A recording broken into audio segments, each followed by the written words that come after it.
आज आमच्या मत्स्य विभागाच्या माध्यमातून आपल्या किनारपट्टीच्या भागावर 9 ठिकाणी ड्रोन प्रणालीचा उद्घाटन आत्ताच झालेला आहे। राज्याचे मुख्यमंत्री आदरणीय देवेंद्र फडणवीस साहेब, आमचे उपमुख्यमंत्री सन्माननीय एकनाथ शिंदेजी, दुसरे उपमुख्यमंत्री आमचे अजितदादा पवार यांच्या मार्गदर्शनाखाली पहिला 100 दिवसाचा प्लॅन आमच्या महाराष्ट्र सरकारने आखलेला आहे आणि मग त्याच्याच अंतर्गत आमच्या किनारपट्टीमध्ये मच्छीमारांचं उत्पादन वाढवणं आणि आमच्या किनारपट्टीला सुरक्षित ठेवणं, बेकायदेशीर होणारे प्रत्येक ॲक्टिव्हिटी आणि राज्याबाहेरून येणारे ट्रॉलर आणि मोठ्या बोटी ज्यांच्यामुळे आमच्या स्थानिक मच्छीमारांचं नुकसान होतं, स्थानिक मच्छीमारांच्या उत्पादनामध्ये घट होतं आणि त्याचबरोबर कायदा आणि सुरक्षेचे पण प्रश्नचिन्ह निर्माण होतात। मी पहिल्या पत्रकार परिषदेमध्ये आपल्याला स्पष्ट केलेलं की आम्ही किनारपट्टीचा विकासाबरोबर सुरक्षा या 2 गोष्टीवर फार बारकाईने काम करणार आहोत। त्याच मार्गावर हे पहिलं पाऊल आम्ही लोकांनी टाकलेलं आहे। 9 ठिकाणी आता ड्रोन प्रणालीचं उद्घाटन झालेलं आहे, ड्रोन ॲक्टिव्ह झालेले आहेत। दिवसभराचा ॲक्टिव्हिटी हे ड्रोनच्या माध्यमातून इमेजेस असो किंवा काही व्हिडिओज असो आम्हा लोकांना त्या डिपार्टमेंट आणि विभागनीय उपलब्ध होतील। पोलीस खात्याच्या आम्ही संपर्कात आणि त्यांना बरोबर घेऊन ते ड्रोनचे इमेजेस शेअर केले जातील, आमच्याकडे शेअर होतील। किनारपट्टीवर केंद्र आणि राज्य सरकारचे काही नियम कायदे आहेत की बाबा 12 नॉटिकल माईल्सच्या आतमध्ये कोणी मासेमारी करावी, बाहेर कोणी मासेमारी करावी, एलईडीच्या संदर्भात एकंदरीत नियम लावलेले आहेत। एलईडी किनारपट्टीवर चालता कामा नये अशा पद्धतीचे नियम आहेत। अशा असंख्य जे नियम मत्स्य व्यवसायाला प्रोत्साहन देण्यासाठी आणि आमच्या मच्छीमारांना सुरक्षित ठेवण्याच्या दृष्टिकोनातून जे लावून दिलेले आहेत त्या सगळ्याची 100% अंमलबजावणी होण्याच्या दृष्टिकोनातून आज आम्ही हे पाऊल टाकलेलं आहे। आत्तापर्यंत आमच्या गस्ती नौका त्या पद्धतीने या सगळ्या ॲक्टिव्हिटीजवर, या सगळ्या एकंदरीत अवैध प्रयत्नांवर लक्ष ठेवायचे, पण आता हे पुढचं पाऊल आहे आणि मेक इन इंडियाच्या अंतर्गत आहे। जे आमच्या आदरणीय पंतप्रधानांनी मेक इन इंडियाला प्रोत्साहन देण्याच्या दृष्टिकोनातून जे प्रयत्न चालवले आहेत, ही आपल्या हक्काची भारतातली महाराष्ट्रातली कंपनी आहे। मेक इन इंडियाच्या अंतर्गत हे सगळे ड्रोन आम्हाला उपलब्ध केलेले आहेत। आता या ड्रोनच्या माध्यमातून आमची किनारपट्टी सुरक्षित राहील, प्रत्येक गोष्टीची माहिती आमच्यापर्यंत येईल, पुरावे आमच्याकडे येतील। हवेत कुठलाही अधिकारी कुठलीही माहिती जी अधिकाऱ्यांच्या टेबलवर येईल ते पुरावे सकट येईल, इमेजेस सकट येईल, म्हणून ह्या पद्धतीने आम्ही आमची किनारपट्टी सुरक्षित ठेवू शकू। किनारपट्टीमध्ये आमच्या मच्छीमारांचं हक्काचं उत्पादन कोणीही हिरावून घेता कामा नये ह्या दृष्टिकोनातून हा प्रयत्न निश्चित पद्धतीने फायदेशीर ठरेल।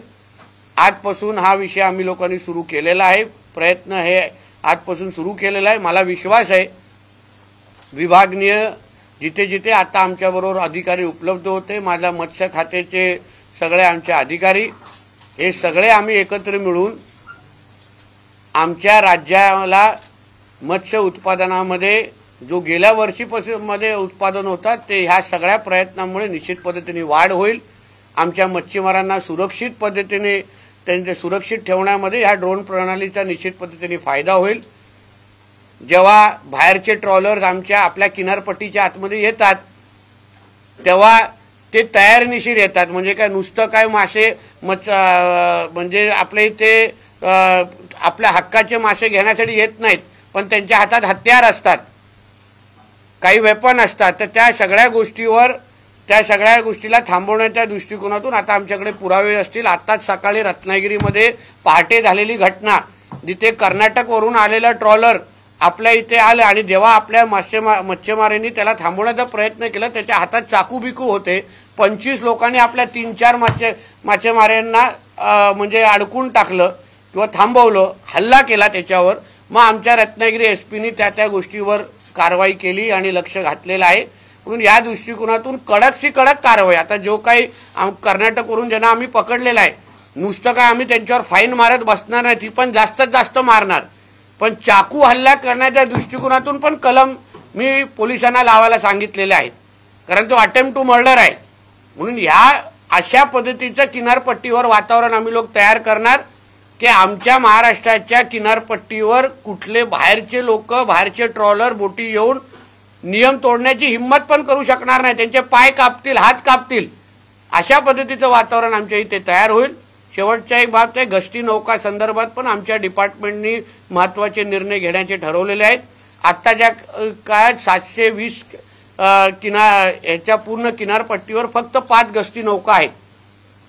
मागणी पण फक्त 9ची होती, मी ती वाढवायला लावलेली आहे। त्याचबरोबर गस्ती नौका पण आता जशा वूडच्या आहेत, मागणी म्हणजे आता ऑर्डर फायबरचं झालेलं ते थांबून मी स्टीलच्या करायला लावलेल्या आहेत, कारण की समोरून येणारे जे ट्रॉलर असतात त्या महागड्या असतात, त्या स्टीलच्या असतात आणि आम्ही फायबरच्या घेऊन काय करणार? म्हणजे समोर AK-47 आणि आमच्या हातात पिस्तूल, अशा गोष्टी चालणार नाही। म्हणून आम्ही गस्ती नौका पण ज्या मागवणार आहोत त्या स्टीलच्या मागून, जेणेकरून आमचं म्हणजे जे काही कोस्टल सिक्युरिटीच्या दृष्टिकोनातून आमच्याकडे पण त्याच पद्धतीच्या साधन समृद्धी आणि आमच्याकडे पण त्याच पद्धतीचे इक्विपमेंट असले पाहिजे, या दृष्टिकोनातून आमचं डिपार्टमेंट पाऊल टाकतं आहे। सर, तुमचा खरंच हा क्रांतिकारक निर्णय आहे, कारण की मुंबईवरचा हल्ला हा पण कोस्टल मार्गे झाला होता आणि जवळपास महाराष्ट्राला 720 किलोमीटरचा समुद्र किनारा लांब आहे, तर तिकडे विशिष्ट काय आपली भरती पण होणार आहे का? कारण की ड्रोनची संख्या वाढेल, बोटीची संख्या वाढणार आहे, तर त्या संदर्भात काय भरती पण होणार आहे का? म्हणजे स्टाफची भरती बोलतो ना, कारण पाण्याची पण भरती येते। असं आहे, आज हे जे डिपार्टमेंटमधून ही जी ऍक्टिव्हिटी आम्ही सुरू केलेली आहे त्यासाठी लागणारे सगळे अधिकारी आम्ही आज उपलब्ध करून दिलेले आहेत, पण त्याच्यामध्ये मागणी आहे। म्हणून त्या दृष्टिकोनातून येणाऱ्या कालावधीमध्ये हे पूर्ण प्रयत्न आमचे 100% यशस्वी होण्याच्या दृष्टिकोनातून जेवढे हे लोकांनी स्टाफ आमच्याकडून मागतील त्याची जास्तीत जास्त भरती केली जाईल आणि ह्या प्रयत्नाला किंवा ह्या पूर्ण ऍक्टिव्हिटीला 100% आम्ही अंमलबजावणी त्याची कशी करू शकतो त्यासाठी लागणारे तज्ज्ञ त्याच्यावर भरती केली जाते।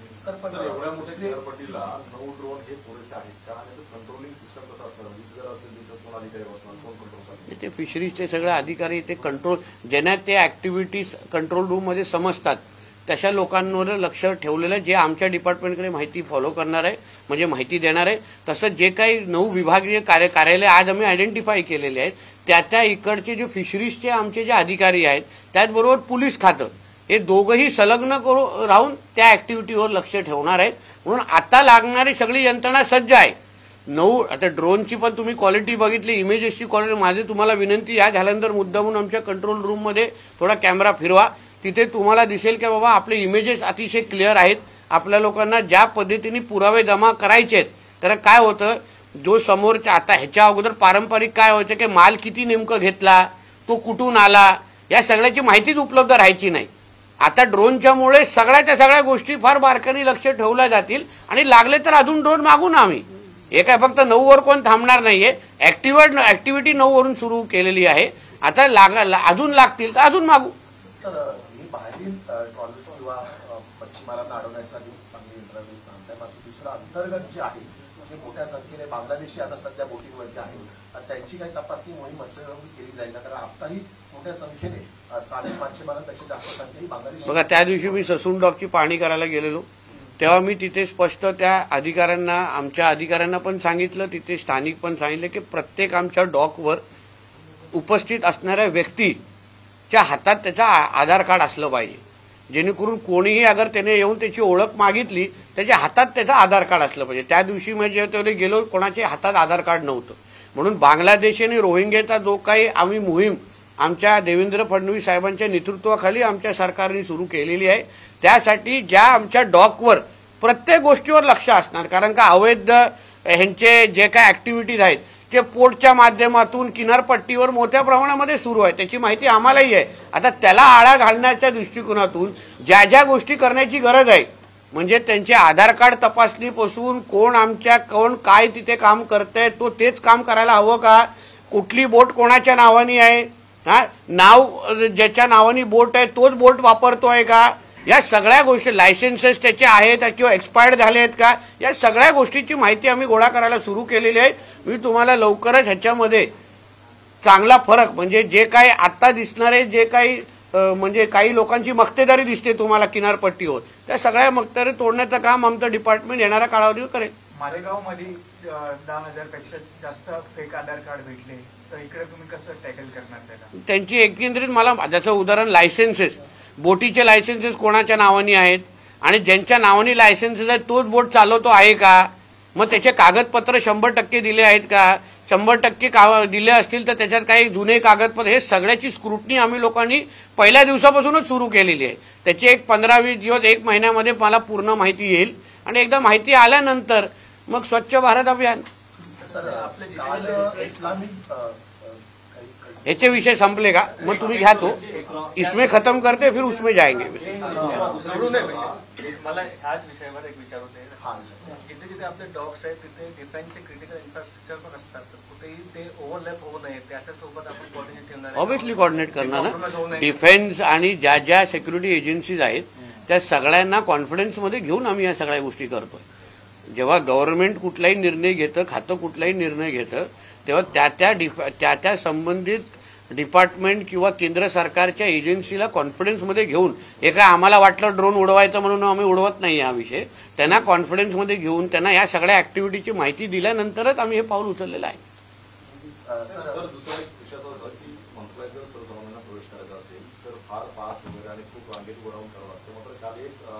आलिशान गाडी आली, काळ्या रंगाच्या काचा आणि एका मंत्र्यांना भेटण्यासाठी आली होती, तर कुठली चेकिंग न करता थेट ती प्रवेश देण्यात गेला.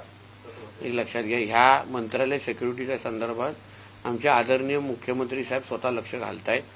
मला विश्वास आहे की अशा पद्धतीचे कुठलेही अगर सिक्युरिटी लॅब झाला असेल, साहेब लक्ष घालतील आणि त्या पद्धतीने करेक्टिव्ह मेजर घेतील, काय प्रॉब्लेम होणार नाही. सर, काल इस्लामिक तयार करण्यात आली, त्याच्यामध्ये तुमचंही नाव स्वतः आहेत असेल, राजनाथ सिंगचं नाव उत्तराखंडचे मुख्यमंत्री सुद्धा दिसत आहेत, कशा प्रकारे भूमिका? अहो पण त्यांची हिटलिस्ट आहे तर आमच्याकडे पण आमची हिटलिस्ट आहे ना, तर आपण बघू ना ते लोक त्यांची हिटलिस्ट पूर्ण करतात की आम्ही आमची हिटलिस्ट पूर्ण करतो.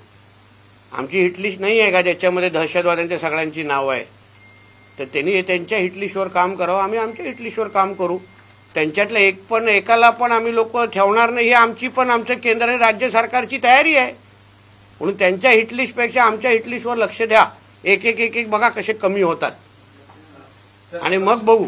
आणि म्हणून आमच्या हिंदू राष्ट्रामध्ये कुठल्याही हिंदूला आमच्या सकट कोणालाही घाबरण्याची गरज नाही, कोणालाही चिंता करायची गरज नाही. आमचं केंद्र सरकार सक्षम आहे, आमचं राज्य सरकार आता सक्षम आहे.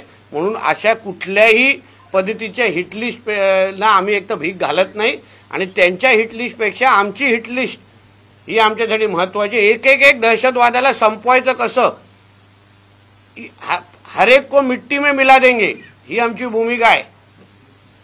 बघू पुढे काय होतं. मग सुरक्षेची काही मागणी का वाढ करण्यासाठी? मला आडनाव राणे आहे. लोकांना आमच्याकडून सुरक्षा लागते, आम्ही सुरक्षा मागत नाही. योग्य माणसाला योग्य प्रश्न विचारे बाबा. शरद पवारांनी काल राष्ट्रीय स्वयंसेवक संघाच्या सगळ्या स्वयंसेवकांना, हे आमची ड्रोनची बातमी लागेल ना, आमच्या अधिकाऱ्यांनी डिपार्टमेंटने फार प्रयत्न केलेला आहे. म्हणून काही गोष्टी आमच्या ड्रोनवर लक्ष ठेवा अशी आमची विनंती आहे. हो, महाराष्ट्रामध्ये आमचं पहिलं डिपार्टमेंट आहे जो अशा पद्धतीची ऍक्टिव्हिटी करताय. तुमच्या ज्ञानात थोडं भर टाकतो.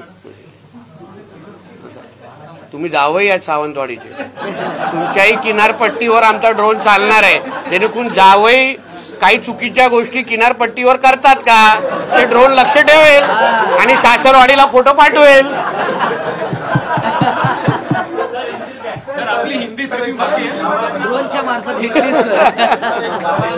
वहिनी आता मला याच्यावरून आभार मानेल मला. जाऊन ते ठीक आहे रे, हसवायचं पण असतं असं काय. मग काय तुम्ही अनधिकृत भोंग्यांसंदर्भात सुद्धा भूमिका मांडलेली होती. या संदर्भात तर सरकार आलंय, तुम्ही स्वतः मंत्री आहात, तर ते 4 दिवसात तुम्ही म्हटलं मुख्यमंत्री आपण भूमिका काढण्याचा प्रयत्न 4 दिवसाचं मला ती बाईट दाखवा, मी तुम्हाला काही हरतो. मी तुम्हाला तेव्हाही बोललेलो, या पद्धतीच्या अवैध भोंगे असतील, लाऊडस्पीकर असतील, हायकोर्टचे नियम आहेत, इकडे तिकडे उभे केलेल्या मदारी असतील आणि त्याच्यावर हिरवी चादर टाकणारी मोहीम असतील, या सगळ्या गोष्टीवर सरकार म्हणून आता गृहमंत्री कोण आहे माहिती आहे ना. मग म्हणून आम्ही जसं बोललेलो, सरकार आमचं आलेलं आहे, जसं आम्ही ह्या बाबतीमध्ये 100 दिवसाचा प्लॅन आखलेला आहे, तसं तुम्ही आगे आगे देखो होता है क्या. आज आयुक्त मत्स्य व्यवसाय कार्यालय नरिमन पॉइंट इथं डिजिटल डेटा मेंटेनन्स यंत्रप्रणाली नियंत्रण कक्ष उद्घाटन कार्यक्रम पार पडला. मत्स्य